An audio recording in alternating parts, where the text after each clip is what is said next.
BRS party పార్లమెంట్ల వారీగా సమీక్షా సమావేశాలు నిర్వహించారు.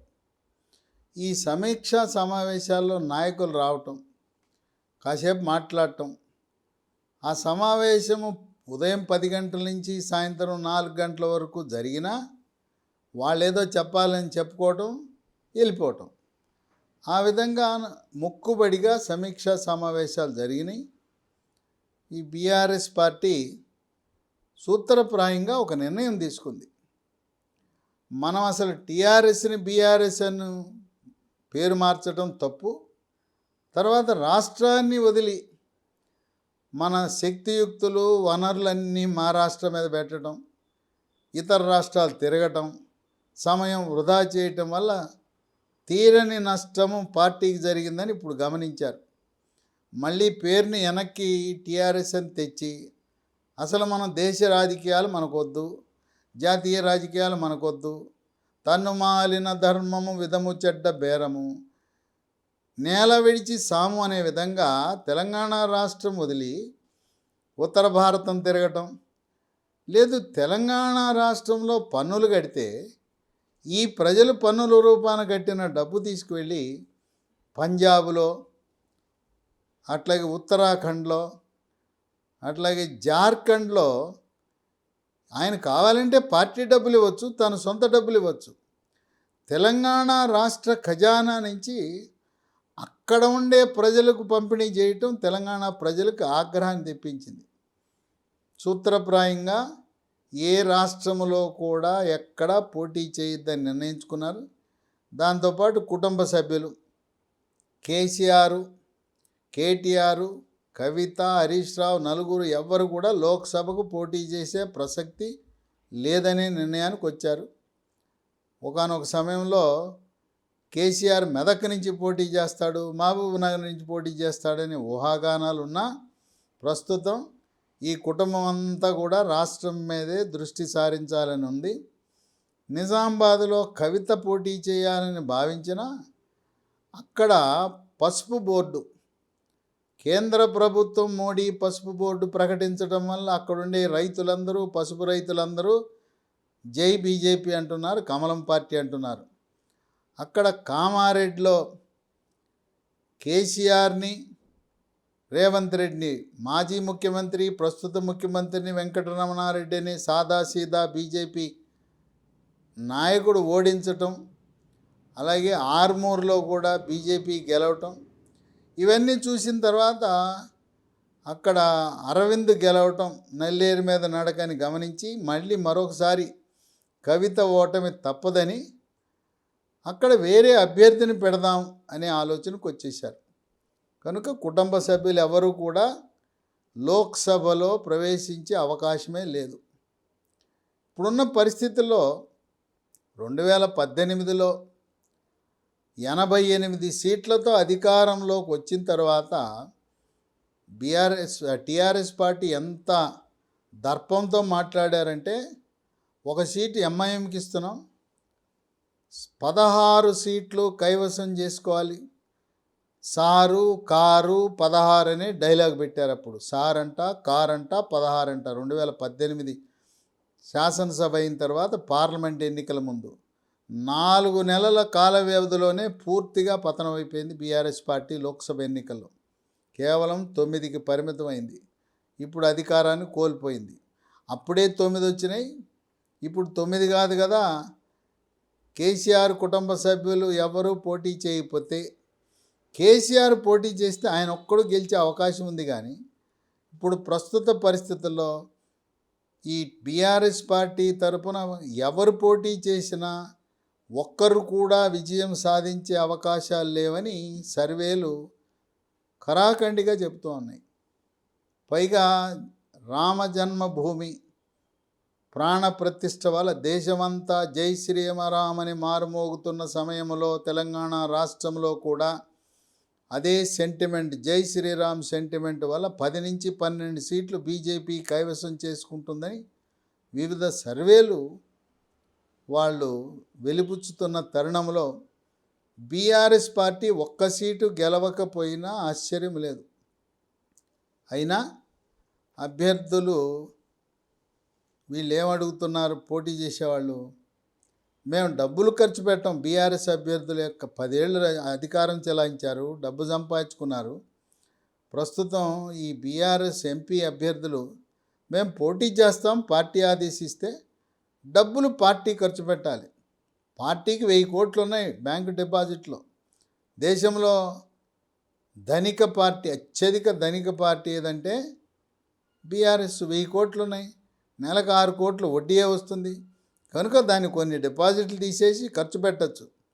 అభ్యర్థులు ఎవరు కూడా మా సొంత డబ్బులు ఖర్చు పెట్టము, పార్టీ ఇస్తే మేము ఖర్చు పెడతాం, మీరు బీ ఫార్మ్ ఇస్తే తిరుగుతామంటున్నారు. అయినా ఒక జాబితాని సిద్ధం చేసుకున్నది బీఆర్ఎస్ పార్టీ 17 నియోజకవర్గాలు.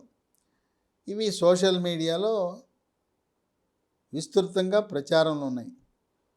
ఏ నియోజకవర్గాల్లో ఎవరు బీఆర్ఎస్ పార్టీ తరపున పోటీ చేస్తారని చూస్తే, 1 మెదక్లో ఒంటేరు ప్రతాప్ రెడ్డి, 2 నిజామాబాద్ మాజీ ఆర్మూరు ఎమ్మెల్యే జీవన్ రెడ్డి, 3 మల్కాజ్గిరి ప్రస్తుత శాసన మండలి సభ్యుడు శంబీపూర్ రాజు, 4 వరంగల్ అక్కడ సిట్టింగ్ ఎంపీ ఉన్నాడు పసునూరి దయాకర్, ఆయన్ని తప్పించి ఆరూరి రమేష్.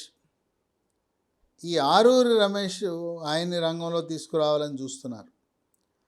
పసునూరి దయాకర్ ఆయన బీఆర్ఎస్ పార్టీని వీడి భారతీయ జనతా పార్టీలో చేరే అవకాశాలు ఉన్నాయని ఊహాగానాలు ఉన్నాయి. ఇక 5 చేవెళ్ళ సిట్టింగ్ ఎంపీ రంజిత్ రెడ్డి, 6 భువనగిరి మాజీ పిసిసి అధ్యక్షుడు మాజీ మంత్రి పొన్నాల లక్ష్మయ్య, ఆయనకి అవకాశం ఇస్తే ఎలా ఉంటుందనే ఆలోచన ఉన్నారు. 7 ఆదిలాబాద్ ఆత్రం సక్కు, 8 జహీరాబాద్ బీబీ పాటిల్. కానీ బీబీ పాటిల్ బీఆర్ఎస్ పార్టీ తరపున పోటీ చేసే అవకాశం లేదు. ఎందుకంటే ఆయనకి పరిస్థితి అర్థమైంది. గత 5-6 ఏళ్లుగా కూడా ప్రచారంలో ఉంది ఆయన బీజేపీలోకి వెళ్తాడని. కనుక బీబీ పాటిల్ బీఆర్ఎస్లో మారి బీజేపీకి వెళ్తే బీజేపీ తరపున సిట్టింగ్ ఎంపీగా ఉన్నాడు, 2 సార్లు గెలిచాడు. బీబీ పాటిల్ బీజేపీ తరపున పోటీ చేసే అవకాశం ఉంది. ఒకవేళ పార్టీ మారకపోతే బీఆర్ఎస్లో పోటీ చేస్తాడు. పోటీ చేసినా ఈసారి కష్టతరమే. 2019 ఎన్నికల్లోనే 6000 మెజార్టీతో గెలిచాడు. 9 మహబూబాబాద్ సిట్టింగ్ ఎంపీ మాలోత్ కవిత, 10 కరీంనగర్ బోయినపల్లి వినోద్, 11 పెద్దపల్లి. ఇక్కడ సిట్టింగ్ ఎంపీ లోక్సభ ఉన్నాడు వెంకటేష్ నేత, ఆయన్ని తప్పించి బాల్కా సుమన్ పెట్టాలనే ఆలోచన ఉంది. వెంకటేష్ నేత ఆయనకి సీటు ఇవ్వకపోతే పార్టీ మారి భారతీయ జనతా పార్టీ తరపున అదే నియోజకవర్గం నుంచి పోటీ చేసే అవకాశం కనపడుతూ ఉంది. అలాగే వరంగల్లో కూడా పసునూరి దయాకర్కి సీటు ఇవ్వకపోతే బీఆర్ఎస్ నుంచి బీజేపీకి మారి బీజేపీ తరపున పోటీ చేసే అవకాశాలు ఉన్నాయి. ఇక 12 ఖమ్మం నామా నాగేశ్వరరావు, 13 సికింద్రాబాద్ రావుల శ్రీధర్ రెడ్డి, 14 మహబూబ్ నగర్. ఇక్కడ కూడా సిట్టింగ్ లోక్సభ సభ్యుడు మన్నే శ్రీనివాసరెడ్డిని తప్పించి మాజీ మంత్రి శ్రీనివాస గౌడ్ని పోటీకి పెట్టాలనే ఆలోచనలో ఉన్నారు.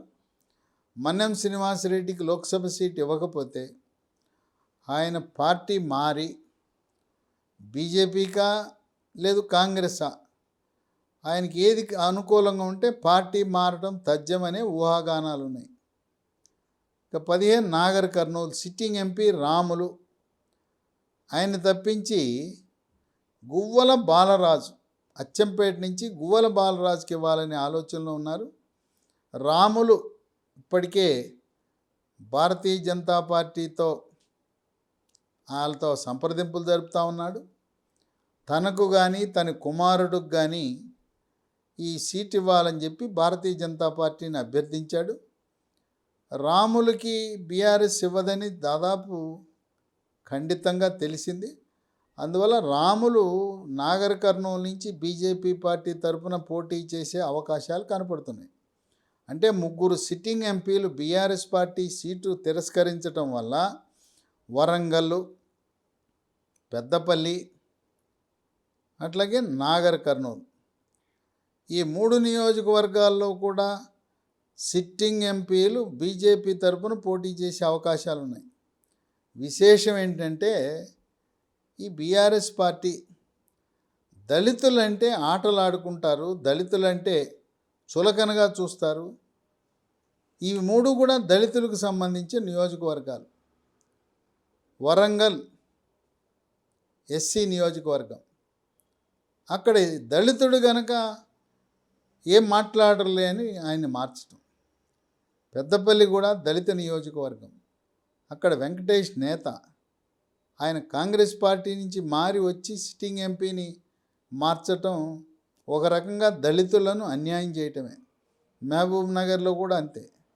మహబూబ్ నగర్, ఉమ్మడి మహబూబ్ నగర్ జిల్లాలో నాగర్ కర్నూలు రాములు, ఈ 3 ఎస్సీ నియోజకవర్గాల్లో అక్కడ వేరే ఎస్సీ క్యాండిడేట్ పెట్టినా సిట్టింగ్ ఎంపీలను మిగతా 6 చోట్ల మార్చకుండా కేవలం దళితులు ప్రాతినిధ్యం వహిస్తున్న సీట్లలో మార్చడం ఏంటని చెప్పి దళిత సంఘాలు తీవ్ర అభ్యంతరాన్ని వ్యక్తపరుస్తున్నాయి.